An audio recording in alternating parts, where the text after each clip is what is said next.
Hello, welcome to the Ben Gregersen Show. There are a lot of things going on in the country right now and around the world, and I'm sure a lot of you guys have heard a lot about what's happening in Iran. Basically, our president is willing to give the Iranians everything they want. President Obama is willing to let the Iranians build a nuclear bomb. He's telling them that they could continue building their centrifuges and their uranium enrichment, and he is not blocking that or stopping that at all. And then you got Israel in the balance, and Israel feels very threatened by this because Iran has vowed to wipe Israel off of the map more than once. In fact, I believe this was yesterday, it might have been the day before, but one of the Iranian negotiators said wiping Israel off of the map is something that is non-negotiable, meaning they're not going to negotiate over wiping Israel off the face of the earth. They're not going to negotiate on that. The Iranians are saying they're going to do that. They're going to do that whether the USA tells them they can't or not. So they're not going to negotiate with us on that. They're just going to go out there and destroy Israel. And so they're going to build that bomb. So the question's got to be asked, why then is our president even wanting to make a deal with the Iranians? I mean, why? They're a rogue regime. They are responsible for thousands of American deaths during the Iraq War because, let's face it, the Iranians were actually financing and funding and giving weapons to the terrorists that were fighting us in Iraq. That's right, they were financing the bad guys in Iraq. They were arming the bad guys in Iraq. And those bad guys killed our troops with Iranian weapons. So, why does President Obama want to get all lovey-dovey with the government that is obviously a rogue government, and it's a government that supports and finances terrorism?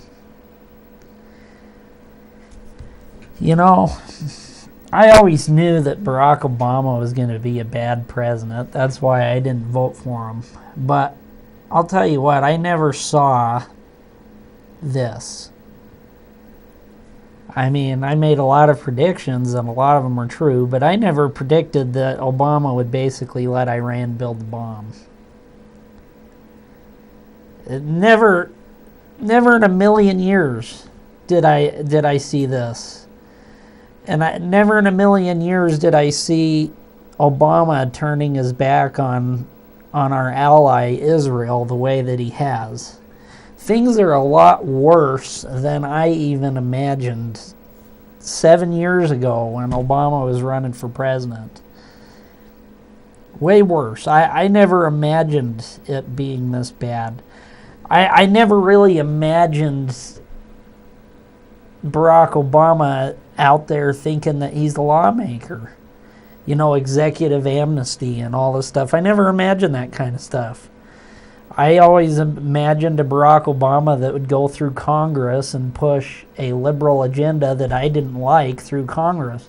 But we got a president who ignores Congress. Congress doesn't even mean anything anymore to him. He just does it without him. He's become a lawmaker. And I mean, we all have, learned about the Constitution in school. I've personally read it. I don't know how many of you out there have read the document, but I think most of us know that it says that there are supposed to be 3 separate branches of government. You've got the legislative branch, which makes the laws. You've got the executive branch, which executes the laws, and you've got the judicial branch. Well, Barack Obama is part of the executive branch, but for whatever reason he thinks he's also part of the legislative branch, which I find pretty disturbing because the president is not supposed to be a legislator. He isn't. Presidents don't make laws. They enforce laws, but they don't make them. Barack Obama is breaking the law when he makes laws, and he's made a whole bunch of them. I swear, over the last couple of years, he's had at least 3 amnesty executive orders. And I think he's had something like 21 or 25 gun control executive orders. One of them recently was an attempt to ban bullets, but he backed off of that one because it was unpopular. But he didn't permanently back off of it. He said that he was postponing that executive order. He was delaying it because it wasn't popular. So that means he's still planning on doing it in the future, just not right now. So we've got a president that is banning bullets without going through Congress. Isn't that amazing? I find it pretty disturbing myself. But there's actually a video I want to show you. This happened, I don't know, 2 months ago. But it was in, I think it was in Louisiana, I believe. I believe it was in Louisiana, but at a Democrat fundraiser, Democrat mayor basically encouraged everyone to go out there and vote for the Democrat candidate more than once. Go out there and cheat is basically what was the message at this Democrat fundraising event.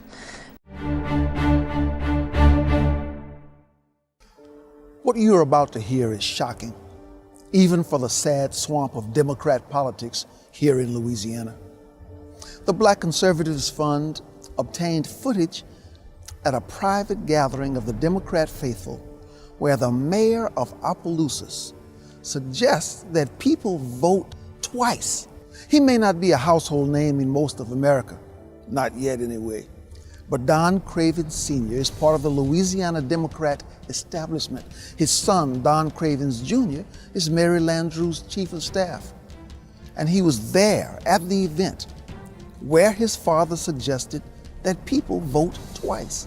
That's the kind of progress that we want in Opelousas. That's why you need leadership. That's why you need someone who knows how to do business.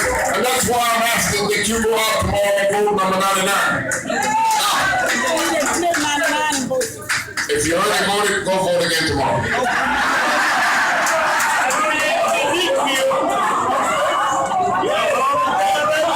One more time, it's not going to hurt. Tomorrow we're going to elect Earl Taylor as the DA so he won't prosecute. Why urge people to commit voter fraud? The answer is not only simple, it is simply disgraceful. Democrats like Mary Landrieu and President Obama have no record of accomplishment to show black voters. Let me correct that. The Democrats have no record of accomplishment to show any voters, which is why they were so roundly defeated in the midterm elections across America. But the Democrat failures have been particularly acute for the black community. And so Mr. Cravens has to suggest to this crowd of Democrats that they vote twice. If you already voted, go vote again tomorrow.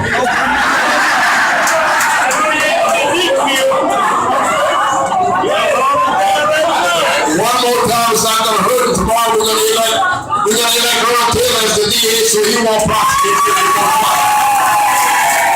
However, I'm thankful that Louisiana has 2 things in place that help reduce the risk of the voter fraud. One is a Republican administration in charge of the election process. The second safeguard is something we are blessed with here in Louisiana and that more Americans deserve. voter ID laws to protect the integrity of elections. The Black Conservatives Fund will continue to help protect Louisiana and the entire nation from the Democrats' failures. Paid for by Black Conservatives Fund, not authorized by any candidate or candidates committee. So, isn't that amazing? I mean, I find it sick, but it isn't anything new because the Democrat Party has always had a pretty rotten record when it comes to voter fraud. I mean, let's look back at 2008 for a second here. You had Acorn out there that basically registered a bunch of phony people to vote.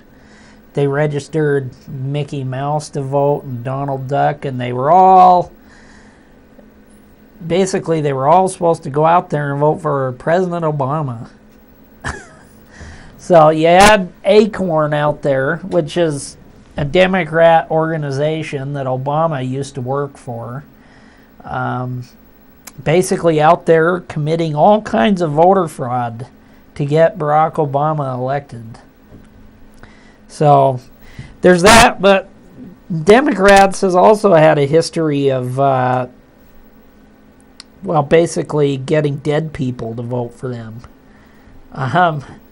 They basically bring the dead out to vote.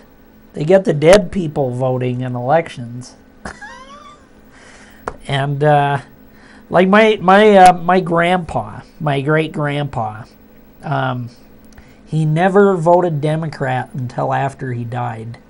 Now that he's dead, he votes Democrat every single time, and it's kind of sad. But it's true, and this is happening all over the country in America, where the Democrat Party has got the dead out there voting for them. So they've got a rotten record when it comes to... I need to turn this volume down. They got a rotten record when it comes to voter fraud. It isn't good. Just that. Let me think of another instance of Democrat Party voter fraud. Oh, I'll mention one that happened here pretty locally. My dad, a number of years ago, ran for city council. He ran alongside Sharon Nelson, who was running for mayor at the time, and Ed Cook, who was also running for city council. But when they went to check out the votes to see if there was anything nefarious going on,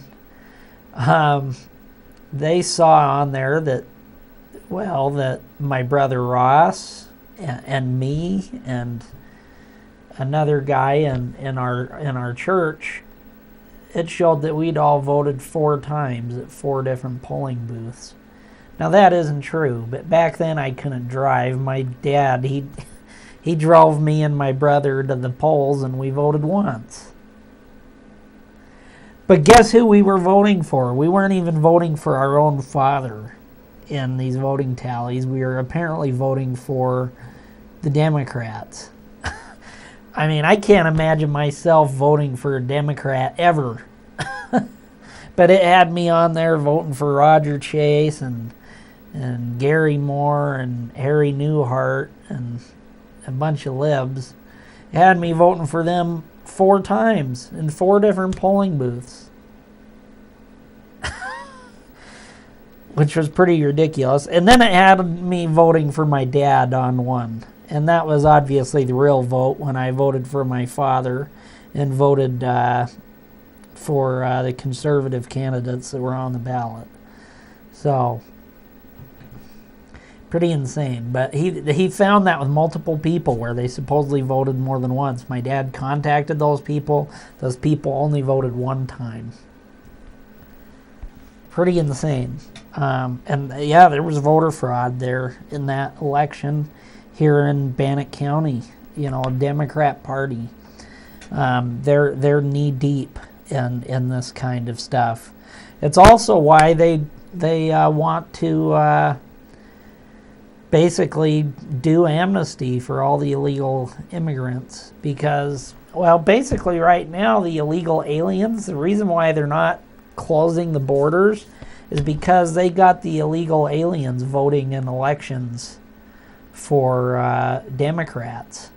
And that's why the Democrat Party is so against voter ID laws, is because they don't want those laws there because they prevent voter fraud. I mean, an illegal immigrant can't vote for a Democrat if he has to show his ID at a polling booth proving that he is an American citizen. So they go out there and they oppose voter ID. They say, no, voter ID, that's racist. No, it isn't. You have to show your ID to fly an airplane and to do all kinds of crap. It's not racist. What it is it's protecting the integrity of our elections. Why is the Democrat Party so against protecting the integrity of American elections?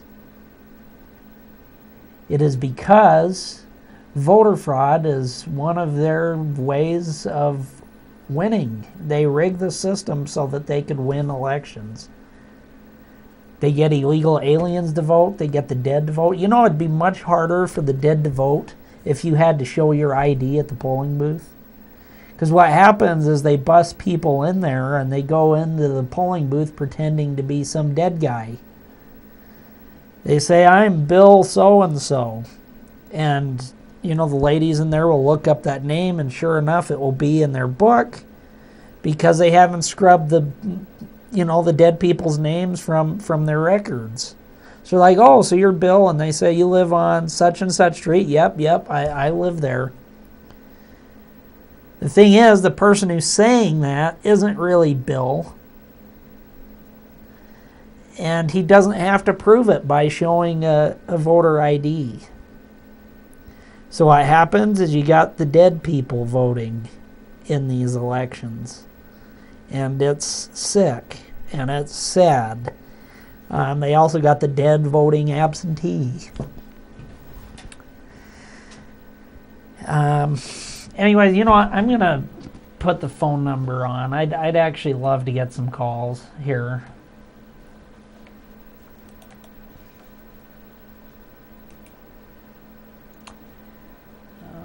Okay.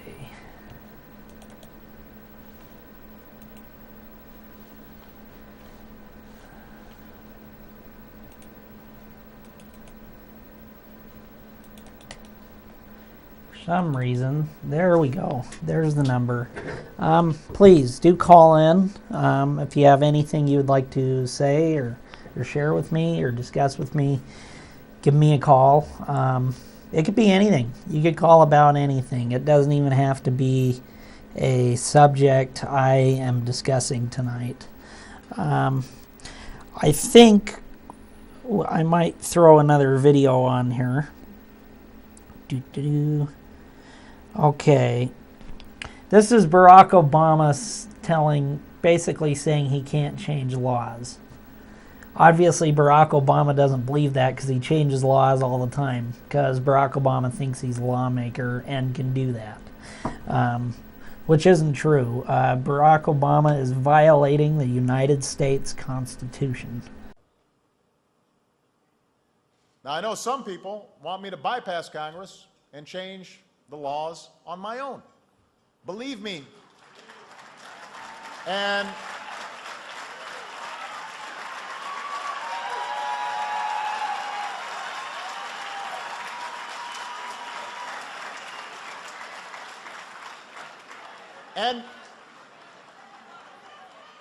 believe me, right now dealing with Congress, the idea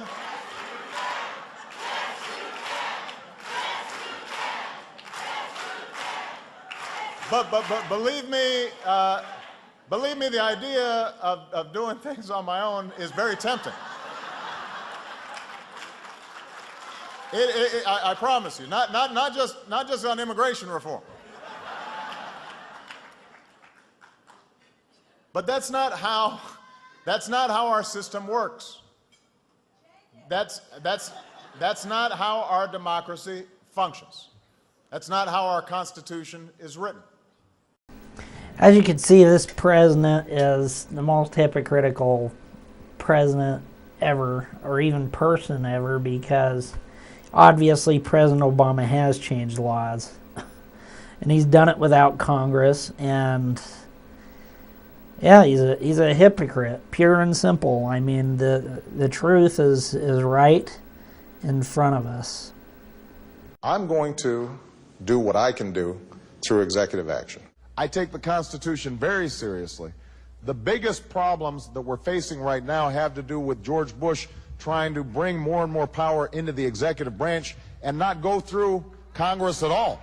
And that's what I intend to reverse when I'm President of the United States of America. There are enough laws on the books by Congress that are very clear in terms of how we have to enforce our immigration system. I know some people want me to bypass Congress and change the laws on my own. If, in fact, I could solve all these problems without passing laws in Congress, then I would do so. For me to simply, through executive order, ignore those congressional mandates would not conform with my appropriate role as president.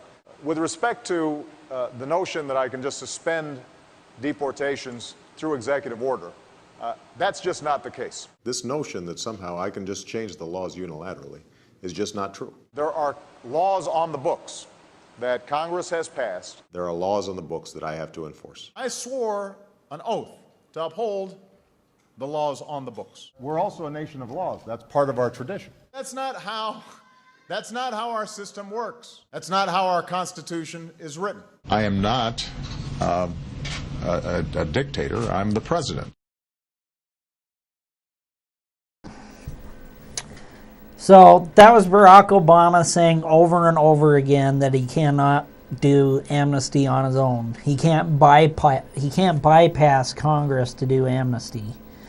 But the thing is Barack Obama has done amnesty by himself without Congress 3 different times during his presidency. He's done this through executive orders. Now, the first executive order was in 2012. And basically what he did is he enacted the DREAM Act through executive order in 2012 during an election year. And the reason he did that was so more illegal immigrants could vote for him during the election. And basically what the DREAM Act actually originally started in Congress. It was a bill that went through the Democrat Congress. I mean, this is when Democrats had control of both houses. They had control of the Senate and the Congress, and the House. So they had control of the Senate and the House. The DREAM Act, that bill went through the Senate and the House and was rejected in both houses of Congress. So the Democrats rejected the DREAM Act. They said no, the Democrat Congress.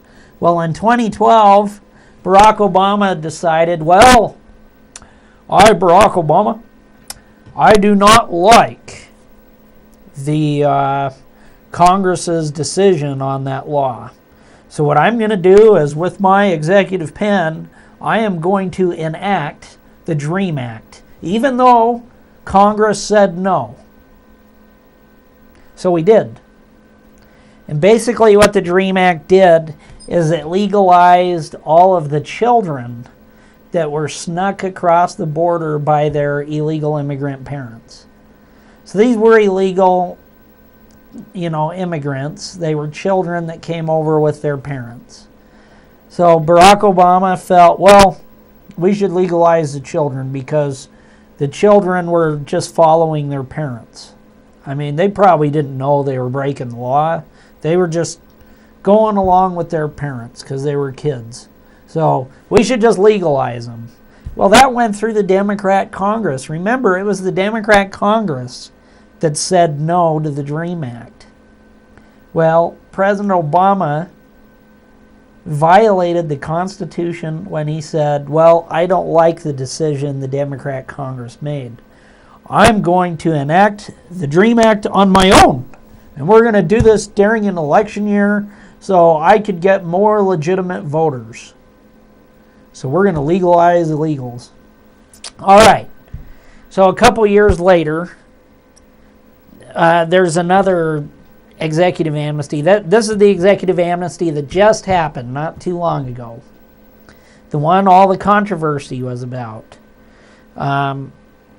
Basically, what that was Obama saying, okay, now that we've legalized the children through my last executive order, now with my new executive order, we need to legalize all the parents that snuck across the border.